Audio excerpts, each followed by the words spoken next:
Daremos início à 50ª, eu queria só pedir, já está gravando, a 52ª reunião ordinária do Comitê Gestor do Programa de Acompanhamento de Substituição de Frota por Alternativas Mais Limpas do município de São Paulo, com frota. A pauta de hoje é políticas públicas de transição para a mobilidade elétrica com foco nas cidades. Quem vai apresentar são as professoras Flávia Consoni e Tatiana Bermudes, do Instituto de Geociência da Unicamp. Eu informo que essa reunião está sendo gravada e transmitida pelo YouTube, e a chamada está sendo feita por meio de formulário no chat dessa reunião. Então, coloque em aprovação a ata da 51ª reunião enviada no convite. Alguém tem alguma consideração? Não? Então, está aprovada.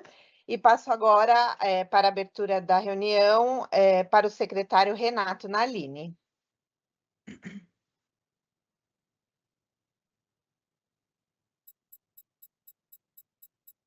Muito bom dia. Eu vou falar pouco porque estou com reforma aqui no meu prédio e é um ruído ensurdecedor. Mas eu queria agradecer a participação de todos. Vou ficar acompanhando no silencioso para não perturbar a exposição de vocês. Muito obrigado e vamos à exposição, então. Queria perguntar se o Fábio tem alguma consideração antes do início. Não, Lu. Pode tocar. Pode seguir? Uhum. Então, agora eu convido as professoras livre-docentes Flávia Consoni e Tatiana Bermudes, do Instituto de Geociência da Unicamp, para a apresentação sobre políticas públicas de transição para a mobilidade elétrica com foco nas cidades. Antes da gente continuar, só uma observação, pessoal da UU, se vocês estiverem ouvindo da retransmissão, a gente está com um ruído muito grande dentro da reunião. Eu acho que é o microfone de vocês, tá?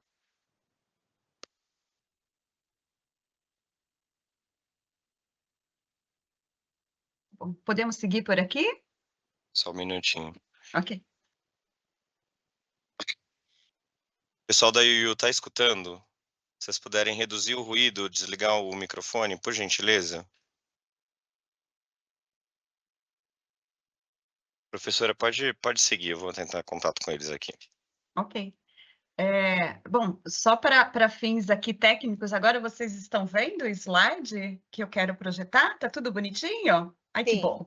Bom, então, bom dia aí a todos e a todas. Quero aqui agradecer o convite do secretário Renato Nalini por nos encontrarmos novamente, né, Luciana? É um prazer aqui estar com vocês, partilhar um pouco desse estudo. Agradeço aqui também o Fábio, a Amanda, pelas trocas aí que tivemos, e dizer que, enfim, o que a gente quer aqui apresentar para vocês é resultado de pelo menos 10 anos de pesquisa que temos lá na Unicamp em torno desse tema de mobilidade elétrica. Estamos aqui com a Tatiana, que é uma parceira também de longa data, desde o início dessas pesquisas. E vamos lá, né? Já vou aqui passar, só para a gente se controlar, Fábio, temos 40 minutos para a nossa apresentação, né? Por favor, você nos controle aí se a gente ultrapassar, mas, de toda forma, quero deixar aqui o espaço aberto, se alguém quiser nos interromper ao longo da nossa conversa, fiquem aí totalmente confortáveis para isso. Acho que a ideia aqui é a gente fazer uma troca, né? E tentar aí passar um pouco para vocês de estudos que temos feito ao longo desses anos. Para quem não nos conhece, bom, eu sou Flávia, né? Sou professora ali no Instituto de Geociências, fico em um departamento de política científica e tecnológica, estamos aqui completando 45 anos desse departamento, que é uma referência aqui no Brasil, na América Latina, para estudos ligados a políticas de inovação, de ciência e tecnologia. E nosso grupo de pesquisa, o Laboratório de Estudos do Veículo Elétrico, ele está em vias de ser mudado esse nome, porque a gente tem trabalhado muito com transportes de baixa emissão, e esse é um pouco das temáticas que temos feito ao longo do tempo, das pesquisas, trabalhando muito com a discussão de transição energética, do mix de tecnologias para o transporte de baixa emissão, e aí trazendo diversas ferramentas para incorporar e para enriquecer esses estudos, análise de políticas públicas. Recentemente, aí estamos nos debruçando muito com a abordagem de coerência em política pública, na observação de todos os níveis, né, federal, estadual, municipal. Trabalhamos com estudos de vigilância tecnológica, mapeamento de políticas. Esse é um pouco dos vários trabalhos que já realizamos ao longo desses anos. Então, a gente trabalha tanto na perspectiva de estudos ali com a academia, temos projetos FAPESP, inclusive no momento estamos com o projeto FAPESP, mas também trabalhamos com outras organizações. Neste momento também estamos com um projeto com o PNUMA, da ONU, já fizemos trabalhos para o BID e para uma diversidade de outras instituições. E aqui tem uma outra ação do nosso grupo que é voltado a fornecer cursos de extensão. Então, aqui especificamente no tema de mobilidade elétrica, a gente começou a fazer isso lá em 2021, onde sentimos uma lacuna grande nesse tema da eletrificação veicular. Esse primeiro curso aqui de mobilidade elétrica, política, planejamento e modelos de negócio, é aquele que a gente oferece com mais frequência. Já foram mais de 230 alunos que passaram pelo nosso programa, e eu acho que isso é algo que eu quero valorizar aqui, porque muito do que a gente conversa com vocês hoje, claro que está ligado com as nossas pesquisas, mas, sobretudo, está ligado com a troca destes profissionais que estão no curso e que a gente tem o prazer aí de fazer conversas bastante produtivas, né, e bastante alinhadas com a realidade da forma como ela é, né? Então, assim, é muito importante quando a gente tem a perspectiva, claro, teórica, mas consegue ter um diálogo próximo com esses atores. E aqui já vamos para a nossa agenda, né? Eu fiz mais uma apresentação para que vocês nos conheçam um pouco e ficamos aqui totalmente abertos a continuar esse diálogo além dessa reunião aqui do Confrota. O que nós preparamos para vocês hoje é discutir essa abordagem das cidades como protagonistas do tema da eletrificação veicular, e a gente chegou a esse espaço, né, de olhar para as cidades como promotoras de mudança, depois de estudar muito sobre a dimensão federal.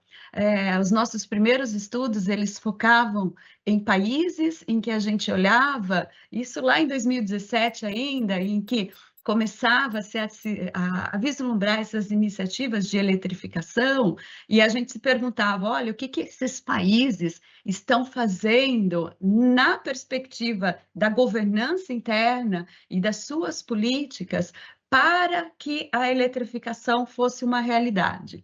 E, claro, para alguns países isso faz muito sentido, e, claro, aquele que a gente mais conversa é a Noruega, porque aí a gente tem um alinhamento federal que é muito claro, né? Só que, aprofundando mais nessa realidade, a gente passou a perceber que as prioridades são distintas entre cidades e entre países, e muito dessa mudança ela está no locus do município. E nos debruçamos a isso nos últimos 5, 6 anos para responder essa mesma pergunta que a gente colocava para país, e agora a gente colocava para cidades, o que as cidades estão fazendo, ou o que elas podem fazer, o que elas podem mobilizar em termos de ações, em termos de ferramentas, de instrumentos internos que promovem essa mudança. E a gente olha para a eletrificação veicular de uma maneira bastante plural. Nós estamos aqui com um olhar para automóveis, mas também a gente olha para transporte público, a gente olha para micromobilidade, então não é um recorte para um único modal, é como que as cidades elas se mobilizam, né? E isso resultou em um livro que a gente publicou no final do ano, e esse livro ele está organizado em 9 capítulos. Aqui nessa conversa, nós vamos tratar, eu e Tatiana, dos pontos aqui da nossa agenda do que é onde a gente discute a metodologia que nós desenvolvemos, que é aquela que as cidades, né? A gente tentou, então, olhar para essas cidades e ver como que elas organizam as suas ações. E são muitas as ações, né? Então, como que essas ações elas conseguem ser colocadas em caixinhas? E a gente fala que são caixinhas de ferramentas, porque uma vez que você abre aquela caixinha de ferramentas, a gente tem surpresas, né? Cada ferramenta ela é adequada para uma finalidade. Então, foi um esforço assim, de muito tempo para a gente categorizar esses instrumentos, né? Essas diversas políticas, essas diversas ações e dar uma racionalidade a elas. Então, esse é um pouquinho do livro, e acho que é necessário aqui eu falar que ele é resultado de um projeto de P&D ANEEL. Bom, a ANEEL, então, ela teve uma chamada voltada só para a mobilidade elétrica, a chamada de 2019, né? Teve início em 2019, e nós fizemos uma parceria essa parceria ela já acontece há algum tempo com a empresa CPFL, e tivemos ali alguns entregáveis com a CPFL. Um deles é trabalhar na formação de recursos humanos. Então, esses cursos de extensão, eles nasceram muito desses projetos de P&D ANEEL. E a outra pergunta era essa, né? Tentar trazer um pouco de um olhar para as ações que as cidades mobilizam, né? E aqui eu já faço um disclaimer aqui, né? Um destaque que isso que eu estou apresentando para vocês é resultado de uma política pública, no caso, uma política pública da ANEEL, que resultou aí dessas pesquisas, dessas reflexões e de uma série de outras publicações que a gente ainda está explorando, né? Bom, então, indo mais sobre o trabalho, como a gente tinha essa pergunta das cidades, e a gente, claro, sempre teve como claro que Norte e Sul, cidades do Norte global, cidades do Sul global, vivenciam realidades bastante distintas, não apenas na parte financeira, mas das suas priorizações, o que é relevante para essas cidades.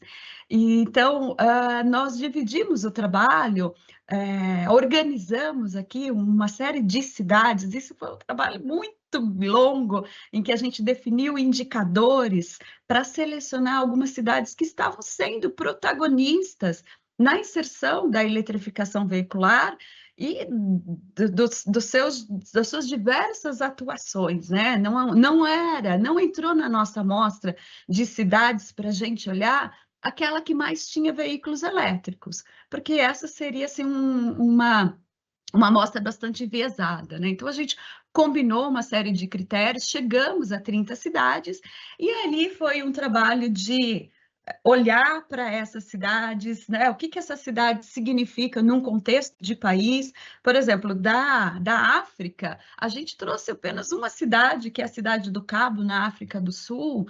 Então, entender o que a cidade do Cabo estava fazendo, por que ela foi escolhida, o que ela dialogava com a realidade do país, da África do Sul, né? Foram exercícios que a gente foi fazendo até chegarmos nesta definição, que eu acho que é uma das partes mais relevantes do estudo, onde a gente define o nosso olhar, né? Qual que é a metodologia, como que a gente olha para as cidades, e as ações, né, das cidades que promovem a eletrificação veicular, elas podem ser organizadas em 4 categorias. Quais são essas categorias, né? A gente utiliza também toda uma literatura de análise de política, que nem vou perder tempo aqui para passar isso para vocês, né? É mais para deixar a imagem de que teve um cuidado metodológico por trás, né? E nós definimos aqui que as ações das cidades estão organizadas em categorias do tipo articulação e redes, que é a capacidade do poder público em trazer, né, elaborar instrumentos que permita dialogar com a sociedade. Então, isso é bastante relevante, porque sobretudo, né, quando a gente fala de tecnologias que são ainda desconhecidas do público, que têm muitas dificuldades de avançar por conta de resistência, né? Elas dialogam com interesses que são diversos, que já estão muito bem posicionados no mercado. Então, como que a gente traz a população também para conhecer essas ações, para que não sejam iniciativas do tipo top-down, né? Olha, a política pública decidiu, o governo decidiu, e como que a sociedade se posiciona e convencer a opinião pública, sobretudo com ações que diminuam o receio da nova tecnologia, né? Tira aquela questão do medo, que isso vai trazer resistência, isso é muito importante. E também a capacidade, né, de comunicar com outros atores, com outras unidades ali, com outras municipalidades que juntos podem somar força. Então, foram várias as ações que a gente identificou que se encaixam nessa racionalidade de uma articulação e redes, e que a gente busca no livro trazer exemplos, né? A gente faz o tempo todo recuperando, olha, a cidade tal faz isso, né? Como que isso dialoga com o tema mais amplo? E eu acho que é importante a gente falar também que nesses instrumentos que a gente identifica de articulação em redes, são aqueles muito presentes em países do sul global, porque são ações, né, que não necessariamente demandam um investimento financeiro, né? Claro, tem um investimento financeiro, mas isso não é tão vultoso do que se a gente comparar com as outras 3 categorias, né? Bom, depois eu vou entrar, né? Eu e Tatiana, a gente vai trazer também exemplos para vocês sobre o que significa essas categorias, tá? Passando um pouquinho para a regulação eu tendo eu acho que todas elas são muito relevantes, né? Mas a regulação, eu acho que é aquela que prende mais o compromisso do município em trazer, né, proposições que elas vão se manter ao longo do tempo. É quando você tem as regras do jogo são dadas. Olha, é por esse caminho que nós tendemos a seguir, né? É onde a gente tem aqui compromissos na forma de leis, na forma de normas, onde a gente define um arcabouço regulatório em torno dessas tecnologias, e aqui no caso é em torno da mobilidade elétrica, né? Então é aquela, olha, as regras são essas, né? Onde a gente dá diretriz para como que os atores vão se mobilizar nesse novo compromisso que é colocado. Bom, a gente tem também vários instrumentos na dimensão de fomento, e isso tem a ver com quem paga a conta, né? Como se paga a conta. Aqui a gente envolve incentivos que podem ser monetários, mas também são incentivos não monetários e criam essa atratividade em torno do tema e que pode também mobilizar o ator público, né? E, por fim, o outro é na parte da organização, onde a gente trabalha com a gestão do espaço público, né? Como que a cidade ela se organiza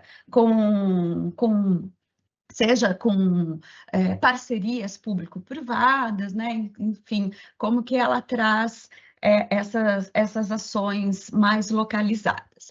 Agora eu vou entrar um pouquinho em detalhes, né? Acho que eu já falei um pouco dessas racionalidades, e aqui a ideia é trazer exemplos para que essas coisas fiquem um pouco mais claras, a gente aterrize, né? Então vamos lá, quando a gente fala de articulação em rede, a analogia com a caixa de ferramentas é aqui, tá? Ela já está colocada, a gente tem furadeira para algumas funções, a gente tem um martelo que funciona para outras, e não dá para combinar essas ferramentas, porque elas acabam sendo ineficazes, né, para determinadas funções, né? Então, quando a gente olha para articulação em redes, como eu disse, a gente percebeu que a grande maioria das cidades, elas precisam ser apoiadas em relação a esse tema, precisam aí trocar ideias. Quando a gente fala de mobilidade elétrica, não é trocar um carro a combustão interna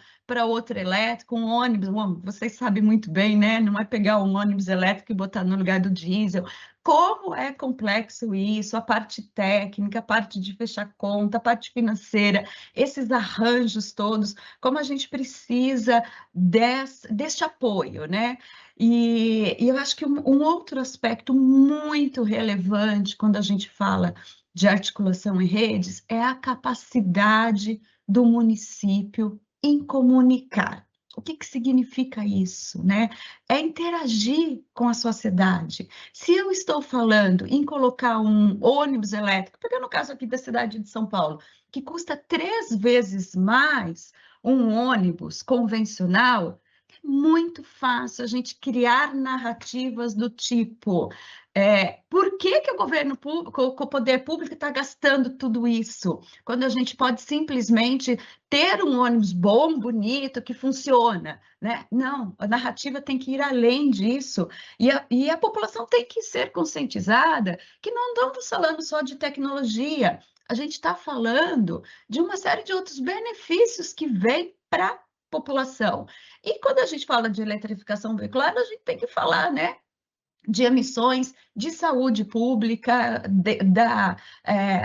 de ruídos, né? E trazer essa informação, né, mais elaborada e fazendo a ponte também, acho que essa ponte tem que estar construída. E a gente viu exemplos de várias cidades que constroem páginas, né, para ir acompanhando. E nessas páginas estão agregadas a controles de emissões, que é ali automaticamente, olha, a gente está colocando tantos modais, a gente está criando instrumentos para substituição de veículos, né? E quanto que isso está rebatendo em outros indicadores, né? Então, trazer essa conscientização, ela é extremamente relevante, né? Bom, aqui, gente, é muito grande as várias categorias que a gente pode desmembrar. Eu vou passar por algumas que eu acho que seriam assim, uma mensagem que eu gostaria de deixar mais claro, tá? Mas tem muitas outras coisas, mas eu queria também, acho que um outro elemento aqui, falar da importância da gente olhar para essas ações, associando isso com política pública baseada em evidências, né? E aí, parcerias também com universidades, com institutos de pesquisa, que possam trazer informações qualificadas, é muito importante. Alguns desdobramentos, né? Alguns exemplos. Nós tivemos aqui, esses dois dizem respeito à cidade de São Paulo, tanto o Zibra quanto o TUME, são ali projetos que trazem atores dos mais diversos, que ajudam o poder público a avançar na sua proposta. Então, acho que vocês conhecem muito bem esses exemplos, nem vou entrar em detalhes, né? Mas temos hoje em curso uma outra ação também mobilizada por uma instituição, né, de cooperação, que é a GIZ, que é o projeto Acoplar, em que ela também está apoiando 5 cidades e regiões metropolitanas do Brasil, ajudando esses municípios a falar como que a gente bota um ônibus elétrico, como que a gente calcula a rota, como que a gente calcula qual é o tipo de edital que tem que ser feito, né? Então, consultorias também da parte jurídica, que são extremamente necessários para os municípios que não têm essa familiaridade, né? Bom, agora eu passo aqui a palavra para a Tatiana, para ela desenvolver essa parte da regulação. Bom, obrigada, professora Flávia, bom dia a todos. Eu vou falar sobre 2 categorias que a gente utilizou para analisar as cidades, que são as categorias de regulação e fomento. Bom, como a professora Flávia comentou, a regulação é uma das categorias transversais para estimular a mobilidade elétrica nas cidades, porque são as regras de jogo que permite que o município promova a electromobilidade de forma ordenada, eficiente e segura, e determina o que pode ser e o que não pode ser feito no espaço urbano. Bom, em todo este trabalho, a gente conseguiu organizar estes instrumentos de regulação em três grandes categorias. A primeira delas são os planos, que são planos de longo prazo com foco na mobilidade elétrica, mobilidade urbana, ação climática e qualidade do ar. O segundo instrumento são as metas, que são metas de curto, médio e longo prazo para redução de emissões, inserção de veículos elétricos em todos os modais e infraestrutura de recarga. E o terceiro é um marco regulatório que inclui instrumentos como a legislação para uso do espaço público, principalmente em zonas de baixa emissão, sistemas de veículos elétricos compartilhados, regulação do trânsito e circulação de veículos, no caso de São Paulo, temos o Rodícia, a regulação para instalação de infraestrutura de recarga para veículos elétricos, as normas e padrões técnicos de infraestrutura de recarga, principalmente todo lo que tiene a ver con la seguridad, con los conectores, con la gestión de la recarga y las licitaciones de transporte público colectivo. Digamos que en el caso del Sur Global, estos fueron los dos principales mecanismos que identificamos que as cidades têm esse poder de estabelecer licitações com metas específicas para inserir modais no transporte público muito mais eficientes e com menos emissão de poluentes, como o caso de São Paulo. Bom, aqui a gente queria destacar um pouco, professora, próximo, o papel das metas. As metas são compromissos públicos que estimulam e orientam outros actores urbanos a participar neste processo de transição.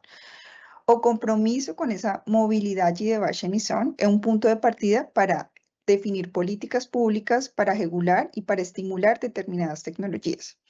Estas metas, principalmente nas cidades do norte global, estão atreladas a roadmaps tecnológicos, ou seja, são planos que determinan cómo va a ser la inserción de esta tecnología en diferentes horizontes do tempo.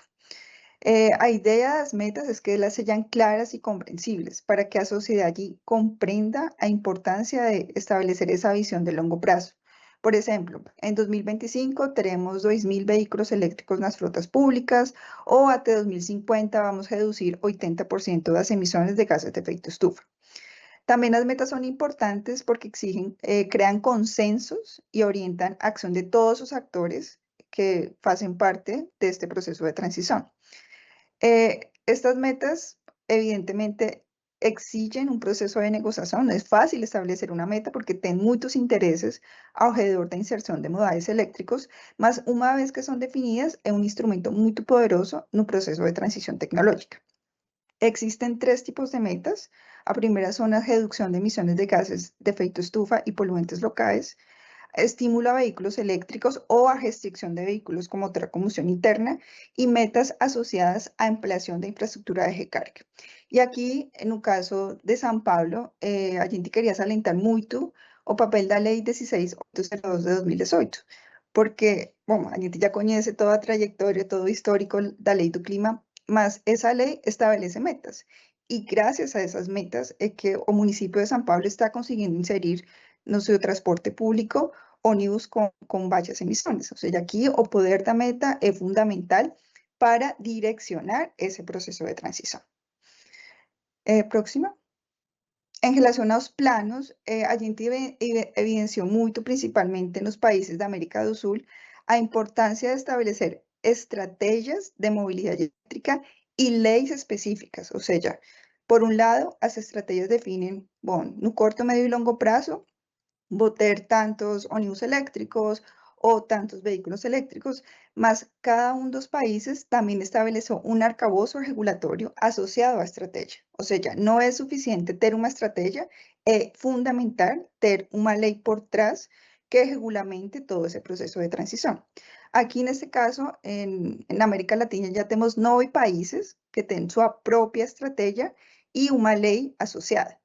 En 2018, Costa Rica comenzó con su estrategia y también publicó una ley que determina todo tipo de incentivos para inserción de los vehículos eléctricos, um foco muito importante nos ônibus nas cidades da Costa Rica. Chile tem um destaque bem importante na América Latina. Começou com uma estratégia em 2017, estabeleceu umas metas, mas como o país avançou rapidamente, principalmente na inserção de ônibus elétricos a bateria, a estratégia foi atualizada em 2021 e estabeleceu metas muito mais ambiciosas para a inserção de modais elétricos. Colômbia, em 2019, também publicou uma estratégia e uma lei associada. Panamá, República Dominicana, Ecuador, Paraguai, Guatemala, Jamaica, enfim, já tem muitos países com um marco legal que permite todo este proceso de transición. Y otros países como México, Bolivia y Perú también están trabajando en estas estrategias. En el caso de Brasil no tenemos estrategia, ainda no tenemos una ley, y ahí cabe novamente o poder das cidades. E aqui salientamos também o papel de São Paulo para liderar esse processo, que obviamente vai ser beneficioso para outras cidades do Brasil e para outras cidades latino-americanas. Próxima. E que falam essas estratégias? O que definem estas leis? Assim como São Paulo fez, todos os países estabelecem metas para inserção deste tipo de modais. Y digamos que es un conjunto de modales. Transporte público en América Latina es fundamental. O sea, a diferencia de las ciudades del norte global, América Latina tiene un foco muy importante en la inserción de ómnibus eléctricos a batería. Y aquí tenemos diferentes metas para ómnibus, para vehículos eléctricos leves, para frutas públicas, que también es un indicador muy importante porque el gobierno que daría ese ejemplo con esa transición para modales eléctricos, para taxis eléctricos y para camiones eléctricos. Aquí me gustaría salientar las metas establecidas pela Colombia y pelo Chile, que para 2035 eles tienen la meta de que todos los ómnibus nuevos sean ómnibus eléctricos a batería. Digamos, es una meta ambiciosa y que de forma eficiente están consiguiendo alcanzar. Próximo. Bom, e agora com relação ao fomento. Como a professora já comentou no começo, a categoria fomento está relacionada com todos esses instrumentos utilizados pelo poder público para movilizar recursos econômicos, mas não são exclusivamente recursos econômicos, também existem incentivos não monetários que permitem essa inserção de veículos elétricos ou de veículos de baixas emissões no espaço urbano. E aqui temos várias categorias. Uma delas são as compras públicas, ou seja, o poder, o governo local participa ativamente da compra desse tipo de tecnologia. Subsídios, por exemplo, para a compra de veículos elétricos para as empresas, subsídio para a instalação de infraestrutura de recarga, impostos, por exemplo, para as tecnologias concorrentes, ou seja, eu não subsidio diretamente ao veículo elétrico, mas tributo muito mais ao veículo a combustão interna. E isso, no final das contas, faz com que os usuários preferam um veículo elétrico. Também temos isenções como nas tarifas rodoviárias, tarifas de estacionamento, para tarifas de carregamento e para a circulação dos veículos. E benefícios para a compra de veículos elétricos, para propriedade, enfim. Temos um conjunto de benefícios importantes. Próxima, profe. E que conseguimos identificar entre o norte e o sul global? No norte global, nas cidades do norte global, evidentemente tem muitos mais recursos financeiros e muitos dos instrumentos estão focados no consumo. Ou seja, eu dou dinheiro, não diretamente, mas dou subsídios para a compra de veículos menos poluentes ou tributo muito mais os veículos a combustão interna. Isso acontece muito, por exemplo, no caso de Oslo, que os tributos são tão altos para os veículos a combustão que os usuários saem um pouco mais barato comprar o veículo eléctrico. E além de ser muito mais barato, tem outro conjunto de benefícios não monetários, como preferências de estacionamento, taxas mais reduzidas, enfim, outros instrumentos que, no final das contas, fazem com que o consumidor prefira comprar um veículo elétrico. E por isso, obviamente, Noruega e Oslo têm uma taxa de adopção de veículos supremamente alta. E que acontece no caso do Brasil? Realmente são pouquíssimos os benefícios financeiros diretos para vehículos eléctricos, mas queremos destacar o IPVA, que existen isenções parciais ou totais deste imposto.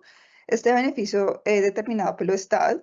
A gente fez um mapeamento até 2024, assim que um disclaimer aqui, porque todo muda muito rapidamente. Identificamos varios estados que têm isenção de 100% de IPVA para vehículos elétricos. Entre eles está Bahia, o Distrito Federal, Maranhão, Paraíba, Pernambuco, Rio Grande do Norte e Rio Grande do Sul. Outros estados têm isenções parciais do IPVA para veículos elétricos, como Alagoas, Mato Grosso do Sul, Paraná, Rio de Janeiro e Tocantins. Uma curiosidade aqui com Minas Gerais é que eles têm determinam que tem desconto de IPVA para veículos elétricos, mas só para os veículos que são fabricados no estado. Como até agora a gente não tem fabricação em Minas Gerais, no final das contas não existe o benefício, porque só determina que esse benefício é para esses veículos produzidos dentro do estado. No caso do estado de São Paulo, o estado de São Paulo é o estado que tem maior número de veículos elétricos, não oferece um benefício exclusivo de isenção de IPVA para o veículo elétrico bateria, que tem que fazer uma distinção entre as diferentes categorias de veículos, mas tem um benefício para veículos movidos a hidrogênio, veículos híbridos com motor elétrico e com motor a combustão flex movidos a etanol. Então, digamos que é parcialmente um benefício porque só está focado em determinadas tecnologias e não favorece os veículos elétricos a baterias.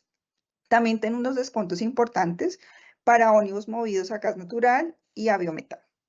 E no caso do município de São Paulo, até 2024, com uma atualização que a gente fez hoje, o município oferecia a restituição do 50% do valor pago pelo IPVA para os veículos elétricos e, além disso, tem a isenção de juízo.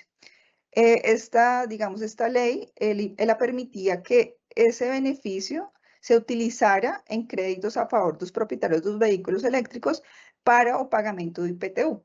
Mas em 2025 finalizou este benefício e a prefeitura estabeleceu que vai ter uma redução da alíquota para 50%, ou seja, que os veículos elétricos a bateria pagam 2% em vez de 4%. Então, digamos que no caso brasileiro, não identificamos tantos benefícios monetários diretos, mas queríamos destacar aqui a isenção parcial ou total do IPVA. Então, aqui eu volto com vocês e pegando esse último essa última frase da Tatiana, eu queria deixar claro que essas ações todas que a gente tem mapeado e as mudanças são muito rápidas, a gente tem que atualizar isso constantemente, mas isso faz parte da política pública. A política pública, ela não pode ser eterna, né? Ela, a partir do momento que ela alcança o seu propósito, ela precisa ser reformulada. Então, dar subsídios para a aquisição do veículo elétrico ou ela tem uma funcionalidade no seu início. A partir do momento que você já adensa esse tecido, né? E você consegue alcançar números aí que mudam um pouco desse desenho. Bem, vamos continuar com essa política de dar subsídio, né? Então, ela é reformulada. Isso aconteceu muito bom, esses países ricos, né? Noruega, por exemplo, ela dava um incentivo para o consumidor que chegava a 8 mil euros. E a partir do momento que o mercado hoje lá, o market share é de 95%, não dá para continuar com isso, ela já alcançou o seu propósito. Então, a política ela vai se direcionando para outros focos, né? Sanando aí outras lacunas, né? Restam 5 minutos, vamos lá.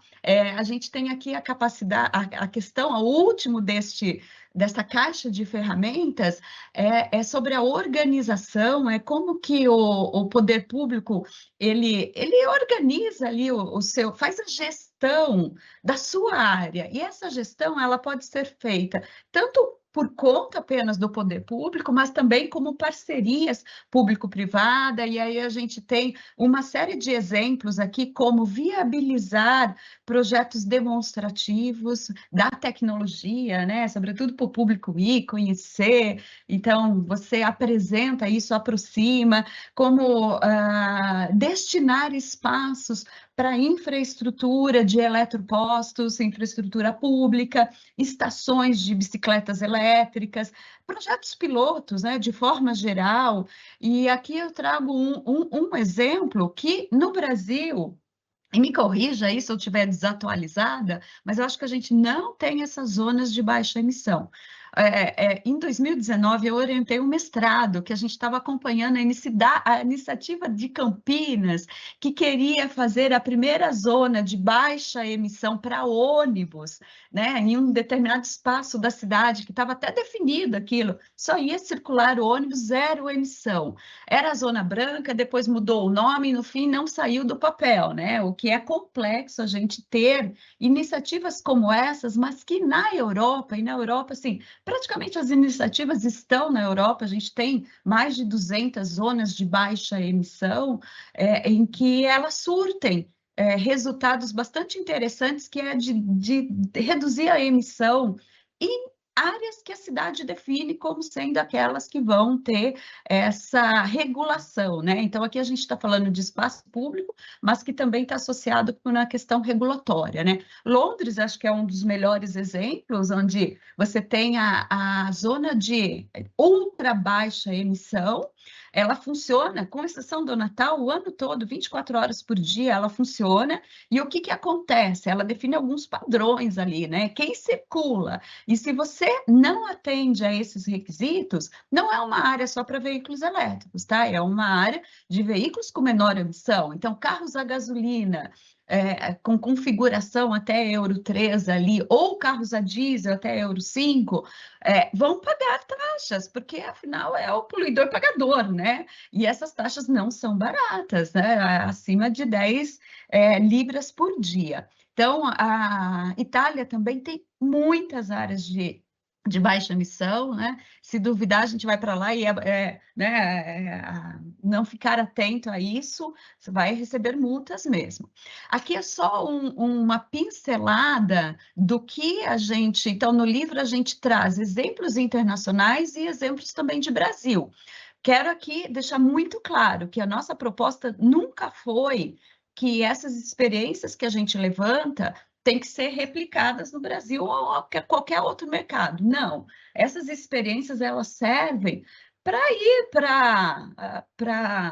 motivar, orientar, inspirar as cidades a ver o que está acontecendo, como que as coisas funcionam, né? E o que elas podem ser mobilizadas, né? Aprender com boas iniciativas ou iniciativas que já surtiram resultado, né? Então, não é replicar, mas sim se inspirar. E esses são os exemplos que a gente traz da cidade de São Paulo, que são recobertos, né? Então, aqui, na parte de articulação em redes, e quanto que é importante essa articulação das organizações do terceiro setor envolvidas com o Zebra, com o TUME, em apoiar, né? Em orientar, em traçar aí caminhos possíveis, né? A gente tem a regulação, que a Tatiana já falou, que é a Lei do Clima, né? E a Lei 16.802, de 2018. Na parte de fomento, modelos de subvenção parcial, né, da frota de ônibus, que está acontecendo no momento. Então, a gente vê que para ônibus, né, Brasil é um palco, né? Eu também estou orientando um outro doutorado lá que a gente discute modelos de negócio para transporte público, que são tantos no Brasil, né? É muito diferente de alguns mercados em que a gente acaba tendo modelos mais direcionados, né? E também a parte de organização em que tem os projetos pilotos, né? Eu não vou falar sobre isso daqui, que o meu tempo acho que já acabou, né, Luciana? Mas pincelada rápida, e já vou para as conclusões. A gente olha para o Brasil, e aí a gente fazendo aquele olhar da dimensão federal, a gente tem um conjunto muito diversificado de políticas públicas que são transversais de apoio à mobilidade elétrica. Então, a gente fala a mobilidade de baixa emissão, desculpa. Eu acho que a gente não tem focos únicos, e aqui também não estou defendendo que a gente tenha focos únicos, a gente tem uma realidade muito diversa, né? E a gente tem muitas políticas. O que eu quero defender aqui é que essas políticas não podem cair em contradições. Então, manter essa coerência vertical, horizontal e temporal dessas políticas públicas é fundamental para a gente avançar na conquista aí de um transporte de baixa emissão, né? Então, aqui, de considerações finais, né?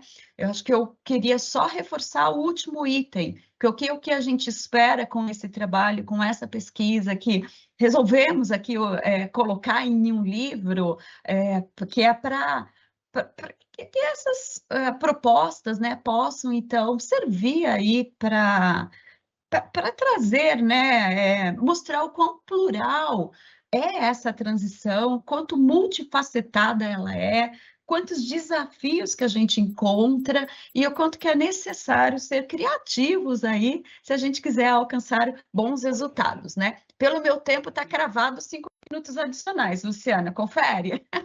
Então é isso, gente. Obrigada aí pela atenção de todos vocês, tá bom? E ficamos aí à disposição. Obrigada novamente, secretário José Renato Nalini. Um grande prazer aqui revê-lo e continuar esse diálogo. Muito obrigada, Tatiana, Flávia. você levantou a mão?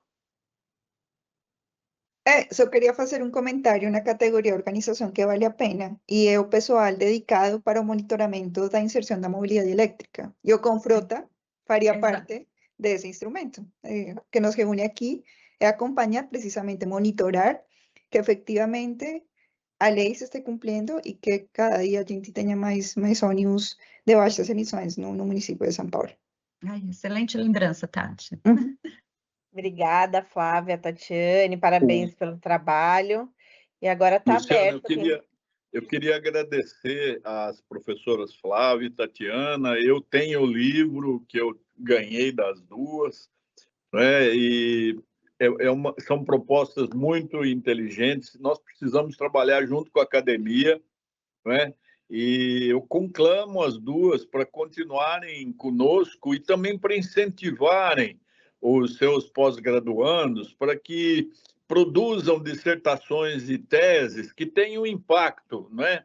E que realmente modifiquem a realidade. Não precisa mudar de uma vez todo o globo terrestre, mas se fizerem alguma coisa para uma cidade, já estão colaborando, né? Porque aí nós vamos mudando essa concepção de que os problemas são tão complexos, tão grandes, que só poder público pode enfrentar. Não é verdade.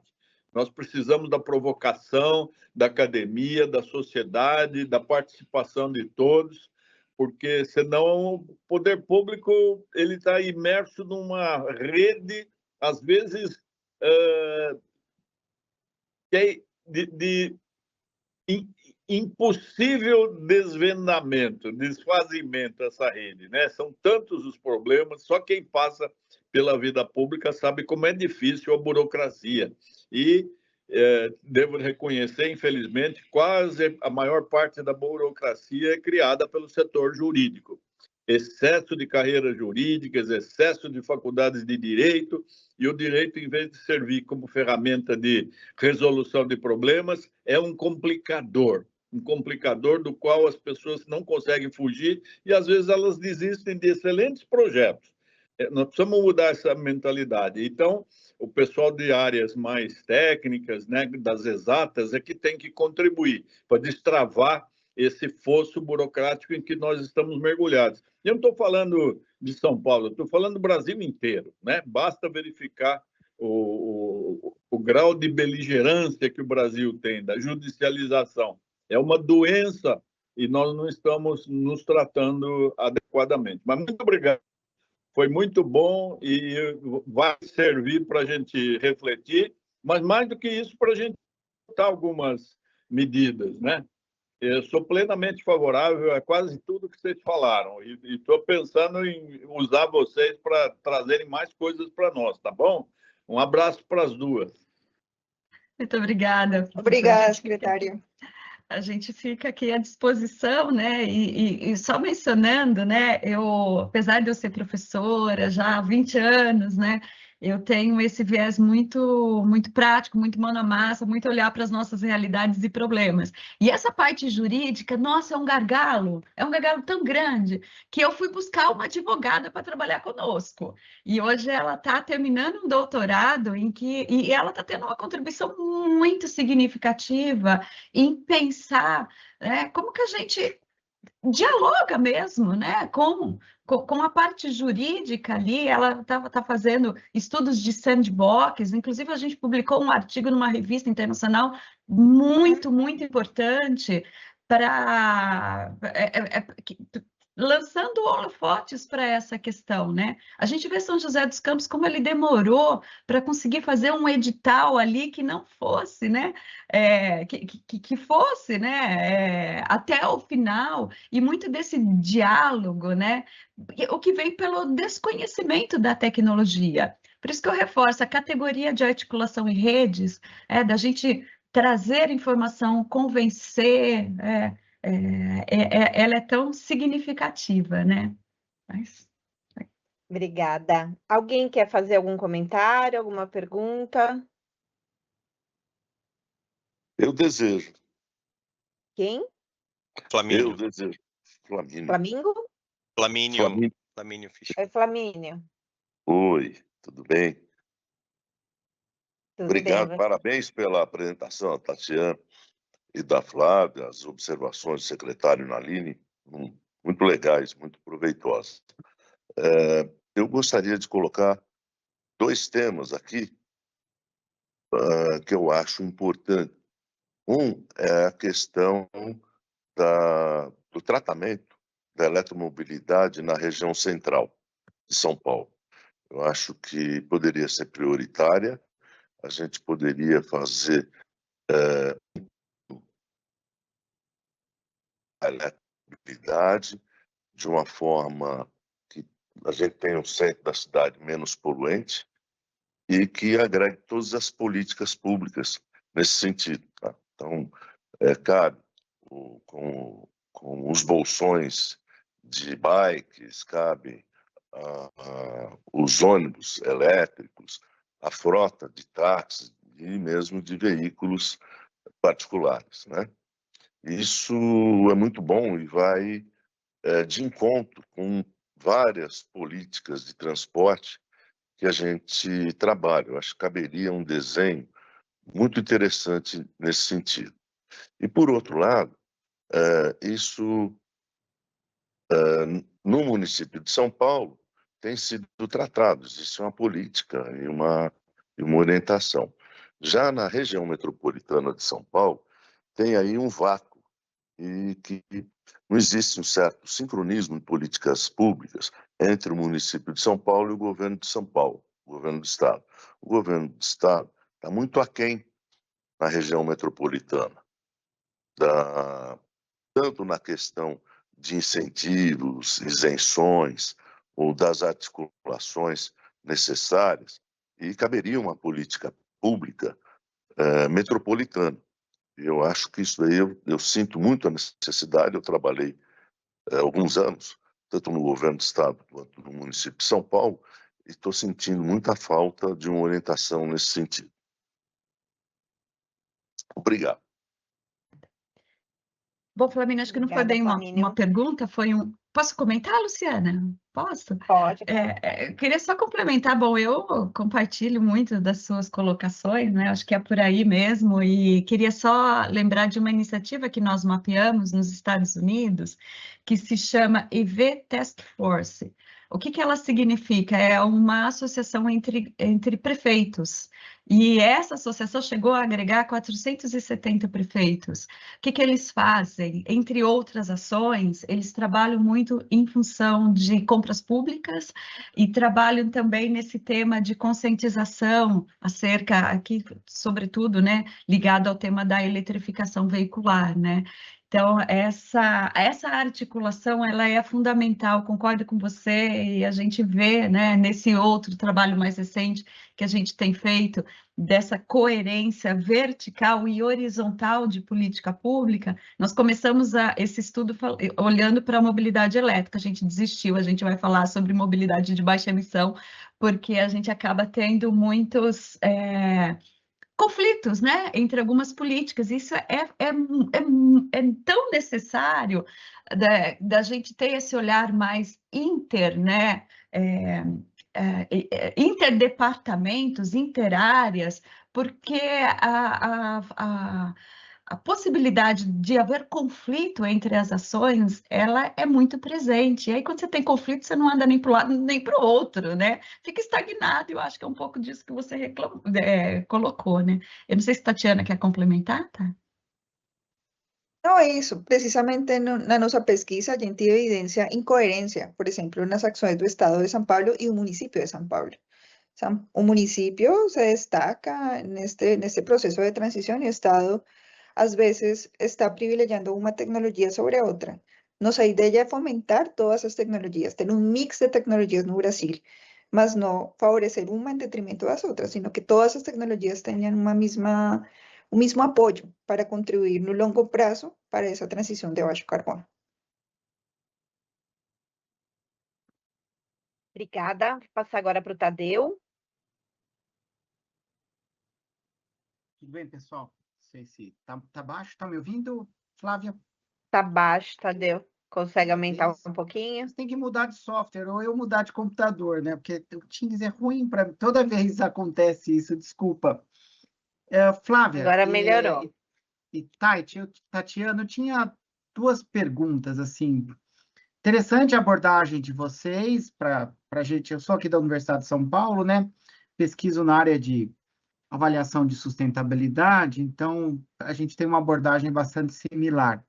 Então, são duas perguntas. A primeira, como é que você está olhando naquela caixa de ferramentas e na abordagem de vocês, principalmente essa questão mais do ciclo de vida, quando aborda essa questão da mobilidade e o incentivo a uma série de, digamos, de opções de transporte que envolvem, no fim das contas, pensar o ciclo de vida todo desses não aparece muito claro no teu, eu sei que é só um recorte, né, que você fez para a gente apresentar hoje, mas eu acho que é um ponto importante. Eu pensei no ciclo de vida, mas eu acho que tem integração com outras áreas, seja a área de saúde, a área ligada mais à qualidade de vida. Então, todo esse investimento, por exemplo, eu vejo aqui em São Paulo, o investimento que está sendo feito na troca do ônibus, por exemplo, para um ônibus elétrico, é um custo elevado, mas é muito mais só a troca do ônibus. Quer dizer, o que mais eu poderia ter, já que eu vou aportar esses recursos, o que mais eu poderia, de repente, nesse momento, negociar de mudança para essas tecnologias que estão vindo, podiam ser embarcadas, seja lá. Inclusive, aumentar o padrão de qualidade dos ônibus, mais conforto, o que eu poderia trazer em tudo isso? Então, essa era a primeira pergunta. E a segunda, na regulamentação, me parece que, em termos de capacidade de ação, de poder de ação do governo, como o caso de São Paulo, aqui o Confrota, a gente está lidando principalmente com a frota municipal, pública. Então, está muito mais no contexto público da competência dele. E no que são outras áreas, como os veículos híbridos ou elétricos que você cita, que aí a gente já entra, vamos chamar assim, numa seara da interface do direito coletivo para o direito individual de propriedade do veículo, se essa abordagem que você trouxe de uma série de incentivos não é complicada, se eu talvez tivesse que ter outra tipologia de indicadores ou critérios para poder priorizar, porque me parece, quando eu estou priorizando o ônibus público, o poder público tem uma ação, mas se eu vou, digamos, dar incentivos para o carro elétrico ou híbrido do indivíduo, mas aquele carro, vou dizer assim, se eu pensar em ciclo de vida, ele é tão impactante quanto um carro movido a etanol, não está certo eu priorizar só o elétrico ou o híbrido. Talvez eu tivesse que ver o etanol. Então, um pouco daquela lista de tecnologias, isso foi que me preocupa um pouquinho, ou pelo menos me chamou a atenção nos teus slides. Excelentes comentários, Tadeu. Luciana, desculpa. Sim. Posso fazer uma pergunta na esteira do que o Tadeu falou? Desculpa interromper. Posso, Luciana? Pode, é claro. Porque eu ia Você perguntar... pode, Mauro. Imagina que eu vou falar que não. Também já fui entrando, né? Porque a pergunta é mais ou menos essa. Eu tive essa semana num evento aqui em São Paulo. Bom dia, meu nome é Mauro, sou aqui da SP Regula, agência reguladora da cidade de São Paulo. E eu fui representando a prefeitura num evento aqui, exatamente de energia no setor ambiental. E uma das coisas que eu falei lá foi exatamente da eletrificação da frota, do Confrota, de tudo isso que a prefeitura vem fazendo, substituição, enfim. E aí, ao final do painel lá, dois alunos da USP vieram falar comigo, perguntando exatamente isso que o Tadeu comentou, né? E a minha pergunta era essa: se tem no livro, se esses outros países que vocês estudaram, já na substituição, aquilo que está sendo feito com descarte, com a parte das baterias, dos componentes químicos, como que isso está sendo tratado nesses países que estão à nossa frente,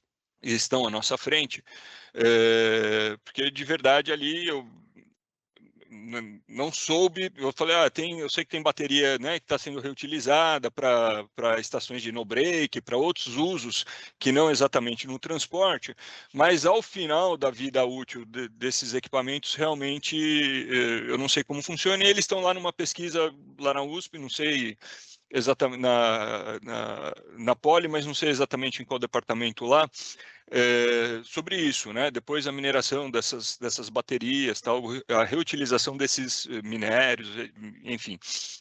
Então, queria saber se tem alguma coisa nesse sentido. E só fazer um comentário, aquilo que o secretário Naline falou, eu como advogado também vou me sentir no direito de brincar com os advogados, mas no livro do presidente Fernando Henrique, né, que ele conta a história dele lá na presidência, ele fala que quando foi lançar o Plano Real, secretário, ele falava o seguinte, que ele preparou, e aí ele foi nos advogados, falavam que não podia, e os economistas falavam que não ia dar certo.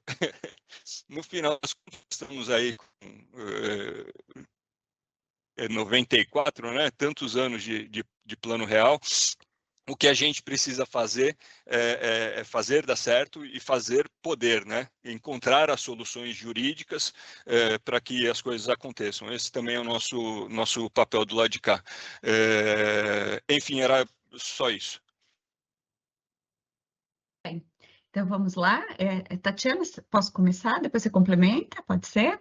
Bom, nessa parte de ciclo de vida, né, também queria falar que eu e Tatiana, a gente está orientando um doutorado lá na Unicamp, que está tratando muito dessas questões, e a gente viu, sim, isso, de fato, Tadeu, isso aparece muito pouco no livro, mas a gente vê isso como uma preocupação em uma série de países, sobretudo os países que estão mais avançados, né? E a Comissão Europeia, ela tem uma normativa voltada ao ciclo de vida da bateria, contemplando aí o segundo uso, contemplando a reciclagem. Na China também a gente tem essas normativas presentes. Eu acho que isso é um alerta muito grande para o Brasil. A gente não pode pensar nessas questões lá na frente. Hoje a gente tem poucos veículos que já estão preparados aí para uma segunda vida, ou mesmo para uma reciclagem, mas isso quando começar a chegar, a gente já tem que ter essa solução próxima, né, perto. Nós temos no Senado Federal, com o senador Jacques Wagner, um projeto de lei que é extremamente alinhado com essa normativa europeia. Então, assim, é muito interessante o que coloca esse projeto de lei pensando nessas baterias, né?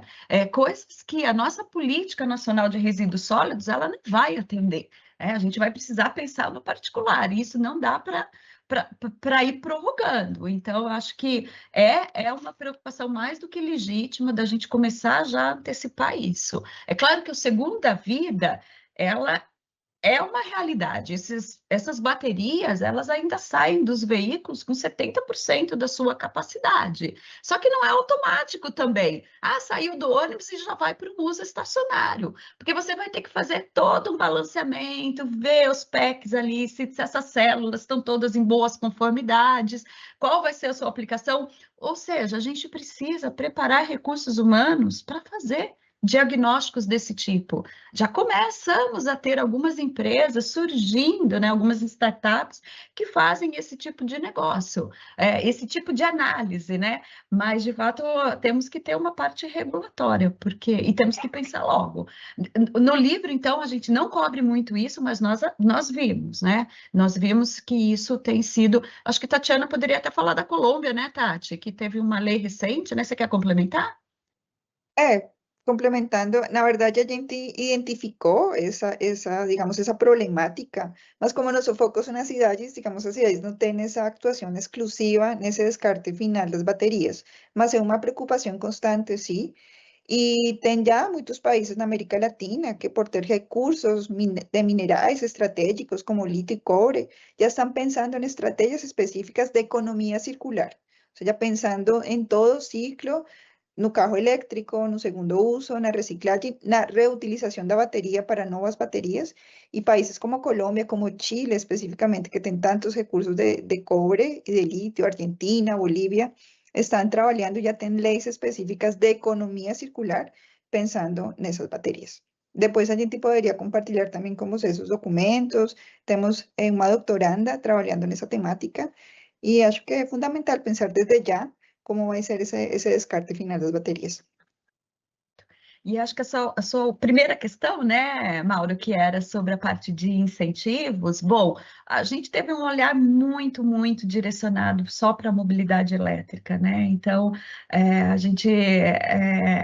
mas eu reforço com você que o trabalho não é sobre ônibus apenas. Aliás, eu até brincava ao longo do trabalho lá, chamava a atenção, falei, gente, vamos falar menos de automóveis, né? E mais de ônibus, porque eu acho que isso é uma realidade muito mais próxima do Brasil em avançar em relação ao poder ao poder público, né? As políticas, que eu acho que é onde faz mais sentido o poder público vir colocar recursos para isso, porque aí a gente tem uma forma mais coletiva de fazer uso, né, desses investimentos. Para automóveis, acho que a gente, no mínimo, a gente poderia não atrapalhar muito esses avanços, e aí o mercado, ele meio que está tomando seus rumos, né? E eu digo não avançar muito no sentido de ter direcionamentos, né? Se a gente coloca ali metas, sobretudo na parte de tributação, na parte de importação, que já foi colocado, vamos deixar isso aí, né?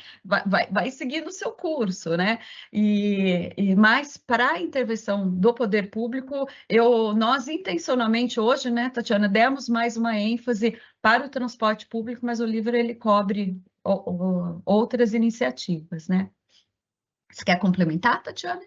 Obrigada. Não, mas a gente viu iniciativas de países que olhavam para baixa emissão. Oi? Rapidamente, né? Por exemplo, Índia, né? Índia é interessante. Pode ser, né? Que a gente está com... Então... Cortando, Lu. Está cortando o seu áudio. Acho que o nosso tempo acabou, né, Lu? Tá bom. Mas que vão perguntar, a gente sabe... Ixi, agora... Okay. Eu não... Só vou pedir, porque tem mais duas pessoas que querem... Tá. Ok. Não tá... Vocês não estão me ouvindo? Estava cortando, cortou Vocês bastante. Estão me ouvindo? A gente está te ouvindo, mas está cortando bastante. Não estão me ouvindo? Toca por aí, chama as duas pessoas para falar. Agora sim, agora estamos ouvindo. Mas pode deixar, Lu. Eu acho que era mais para a gente fazer um arremate, né? Mas, Marcelo, pode fazer seu comentário e depois o Olímpio, e aí a gente encerra essa parte. É que a discussão é muito interessante, né, professoras, assim, e esse fórum especificamente, ele é um fórum muito diverso, assim, muito plural, então é muito legal quando a gente escuta estudos que promovem, geram discussões tão interessantes. Mas vamos lá, Marcelo, por favor. Obrigado. Eu gostaria de parabenizar aí o trabalho apresentado pelas professoras e queria comentar que, primeiro que eu sou da CETESB, trabalho para o Estado e somos convidados aqui nessa comissão. E eu estou razoavelmente satisfeito porque me parece que o que a gente tem na cidade de São Paulo já inclusive neste comitê, né, já é bastante próximo às melhores práticas aí apontadas, né? É claro que não é perfeito, a gente tem muitas dificuldades, inclusive a dificuldade do tamanho da cidade, a diversidade tão grande, estou falando especialmente do transporte público por ônibus, né? Mas nesse setor, nesse segmento específico, há uma diversidade muito grande. O que eu queria dar aí de sugestão, para finalizar,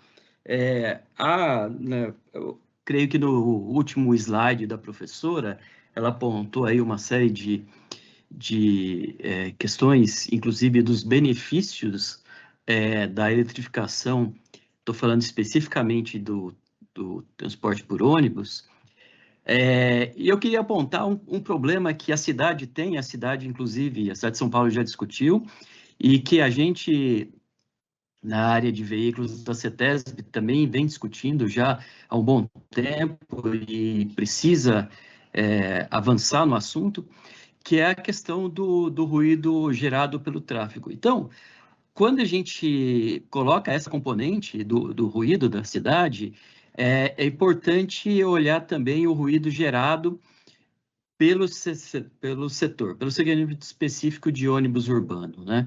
E a eletrificação traz um ganho fantástico em relação a essa questão. É claro que alguns podem apontar que quando eu uso, por exemplo, o motor a gás, eu tenho esse benefício, mas esse benefício é apenas parcial quando comparado com o motor elétrico, né? Um veículo totalmente elétrico. Então, a minha sugestão é apontar essa questão como um benefício muito importante para os centros urbanos aí e que, em especial aqui no Brasil, as autoridades têm trabalhado com poucas ferramentas para melhorar essa situação. Obrigado, gente.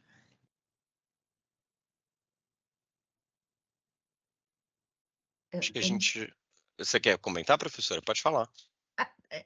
Muito rapidamente, né? Foi vacilo nosso, tá, Marcelo? Não, a gente olha muito para a questão do ruído, né? E faltou colocar aqui nessa frase, mas eu queria falar que eu não conheço Shenzhen, nunca fui para lá, né? Que é aquela cidade chinesa que eletrificou toda a sua frota de 16 mil ônibus, mas tivemos muitos alunos lá nos nossos cursos de extensão que já foram.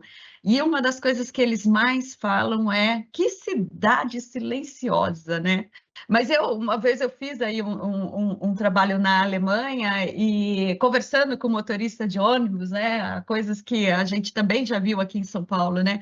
Agora a gente escuta a conversa dos passageiros, veja só. Então, também a gente olhar para o conforto dos motoristas, né? É a qualidade do ar, é o ruído e é também para as condições de trabalho para quem está envolvido. Exemplos belíssimos que a gente tem lá da La Rolita, na Colômbia, que é ali uma companhia operada praticamente com muitas mulheres, né? E dirigindo ali ônibus, porque acho que pelo conforto também da parte técnica, isso também permite uma inclusão maior de força de trabalho, né? Uma coisa mais diversa, né? Mas é isso. Eu acho que o Olímpio agora tem uma pergunta. Que bom te ver, Olímpio. Vai lá, colega já de longa data. A alegria é minha de ver vocês por aqui, doutora Sônia e Tati. A Tati, trabalhei com ela em alguns projetos, foi muito bom mesmo. Aprendi muito com vocês. Eu queria lembrar uma coisa que o pessoal realmente esquece de vez em quando, é que a sustentabilidade ela é um tripé, né? O tripé ambiental, né? A redução de emissões, etc., o impacto ambiental na mineração, toda essa o ruído, como o Marcelo falou, mas ela também tem os componentes igualmente importantes, né? Que um deles é o social, né? Como essa tecnologia afeta a sociedade, e outro é o econômico, né? Que não pode ser esquecido jamais, porque nada para em pé se não tiver esse pilar econômico aí funcional, né? Então, a minha pergunta é nesse sentido, né? Eu queria saber quais foram, principalmente da Tati, né? Que ela é colombiana e ela é pesquisadora, né? Desse assunto. Eu queria saber quais são os estudos e os parâmetros e os motivos, né, das decisões que foram tomadas em Bogotá para que o sistema de Bogotá tenha uma quantidade tão grande de ônibus a gás e Bom, no caso, não sei se vocês usam o biometano lá em Bogotá, mas a França está adotando frotas muito grandes, né, movidas a biometano, Estônia e outros diversos países. A Espanha também tem uma frota muito grande movida a biometano. Então, eu queria saber o que leva essas comunidades e esses centros tecnológicos em cada uma dessas comunidades a optar por essa diversificação. Então, eu queria saber se tem estudos semelhantes aqui no Brasil, porque eu só vejo o pessoal falar em veículo elétrico, né? Ou quase sempre, né? Não totalmente, mas quase sempre. Então, eu queria saber quais são os estudos específicos para que essas decisões do biometano tenham sido tomadas nesses países? Bom, na Colômbia não temos ônibus a biometano. E no que aconteceu no caso de Bogotá, Bogotá tem 1.485 ônibus elétricos a bateria, mas não tem exclusivamente esta tecnologia. Temos um mix de tecnologias. Temos ônibus híbridos, ônibus a gas natural vehicular, ônibus Euro 6 y ônibus eléctricos a batería. Y este proceso de inserción de estas tecnologías fue feito a partir de licitações da Transmilenio, que é a gestora, tipo a SP Trans de Bogotá, que tem toda uma regulamentação para inserir e para fazer a renovação de frota. No caso dos ônibus a gás natural vehicular, no momento que foi feita a licitação, não tinha uma tecnologia muito desenvolvida para ônibus a bateria articulados, que são aqueles ônibus maiores que operam no BRT da cidade. Por essa razão, no momento dessa licitação, foram aprovados ônibus Euro 6 e ônibus a gás natural vehicular, principalmente porque no momento não existia esse tamanho que exigia o BRT.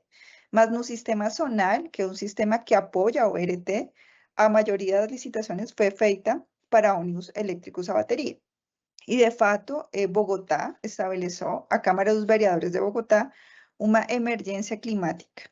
E nessa emergência climática foi determinado que, a partir de 2022, todos os ônibus novos que foram a ser inseridos no sistema de transporte da cidade deveriam ser ônibus elétricos a bateria ou, se por alguma razão de viabilidade econômica, pelo mínimo Euro 6.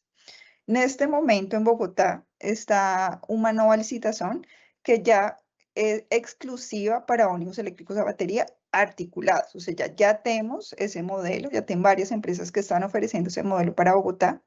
Mas aqui é importante ressaltar que temos que ter esse mix de tecnologias. E Bogotá é um caso disso. Temos híbridos, temos Euro 6, temos a gás natural vehicular e temos ônibus elétricos a bateria, porque essa diversidade de tecnologia permite, em seu conjunto, fazer esse processo de transição e cumprir com as metas climáticas determinadas pela cidade. Legal.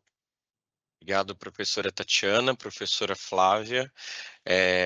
Acho que as discussões foram muito proveitosas, principalmente porque esse é talvez um dos espaços. Acho que a professora Tatiana até comentou, né? Talvez seja um dos espaços em que a gente mais discute isso no contexto um contexto subnacional aqui no Brasil. O Confrota é um dos espaços onde essa discussão ela está mais ela está bastante ativa, assim, né? Porque a gente tem representantes de muitos lugares diferentes, de muitos interesses diferentes convergindo aqui, às vezes até divergindo também, mas que faz a gente ficar bastante estimulado sobre as possibilidades e alternativas de tecnologias diferentes. Obrigado, professoras, pela apresentação. São mais que bem-vindas de continuar na reunião, se quiserem, mas estão liberadas se quiserem sair também, tá bom? Eu te A gente é que agradeço. agradece muito. Muito obrigada. A oportunidade. Desculpa. Não, muito obrigada pelo convite. Uma satisfação enorme estar aqui no Confrota. Uma grande satisfação, né? E parabéns aí a vocês pelo trabalho que vocês realizam no Confrota. Somos aí espectadoras, né? A gente acompanha muito o que acontece aqui. Obrigada. Obrigado. Bom, gente, a gente vai seguir para a próxima pauta agora. Então, na verdade, é um espaço que eu deixei, a partir do segmento da reunião passada, eu deixei um espaço para a gente debater um pouco sobre os relatórios de emissão que foram apresentados na semana passada, e o relatório técnico de viabilidade do Minimid. Alguém tem algum comentário para fazer sobre esses relatórios? Porque essa é a oportunidade que a gente vai ter de vocês tecerem algum comentário, algum esclarecimento, algum pedido de alteração, porque ao término dessa reunião a gente vai ter a aprovação para a publicação dos relatórios de emissões que foram apresentados, 20, 21, 22 e 23, e do relatório de viabilidade tecnológica dos ônibus Minimid, para prosseguir o relatório tecnológico, no caso, para segmento para os órgãos competentes fazerem a avaliação do conteúdo do relatório de viabilidade tecnológica, no caso para a SP-Trans, né? A gente vai encaminhar na sequência, mas a gente precisa da aprovação do colegiado. E, antes da gente seguir para a aprovação, queria saber se alguém tem algum comentário sobre os relatórios apresentados na semana passada. Se quiser, o Olímpio está com a mão levantada, eu não sei se é ainda do comentário anterior. E? Não? Bom, se ninguém tem nada a se manifestar, vou perguntar agora sobre a aprovação dos relatórios. Se alguém tiver alguma coisa contra, se manifeste. Caso contrário, os relatórios serão considerados aprovados para publicação e seguimento para as autoridades competentes. Alguém tem alguma coisa contra os relatórios? Não? Então, estão aprovados os relatórios de emissões de 2020, o relatório de emissão de 2021, de 2022 e de 2023, e o relatório técnico de viabilidade tecnológica dos ônibus Minimid, produzido pelo GT de ônibus no curso de 2024, com posterior segmento e encaminhamento para os órgãos competentes, notadamente a SP-Trans, para avaliar a viabilidade de implementação das tecnologias nas suas respectivas frotas. Sendo que havia para a reunião de hoje, eu passo a palavra para o secretário Nalini para encerrar a reunião do Confrota. Obrigado, Fábio. Obrigado, Luciano. Obrigado a todos que participaram. É muito importante que nós continuemos com a periodicidade dessas reuniões e que também os partícipes suscitem temas que nós possamos abordar, convite para pessoas, né? Porque São Paulo está dando um exemplo para o Brasil inteiro, está levando a sério essa questão da desfossilização, ainda que haja uma geopolítica tão opressiva em sentido contrário, o que faz com que o negacionismo comece a mostrar outra vez a sua face hipócrita, não é? Então, é muito importante que nós nos mantenhamos unidos, né, coesos, e ofereçamos soluções. Os governos passam, a humanidade precisa de pessoas que pensem a longo prazo. Esse é o objetivo desse comitê. Então, está encerrada a sessão, a reunião. Muito obrigado. Até a próxima. Obrigado a todos. Até logo. Até logo. Obrigado. Tchau.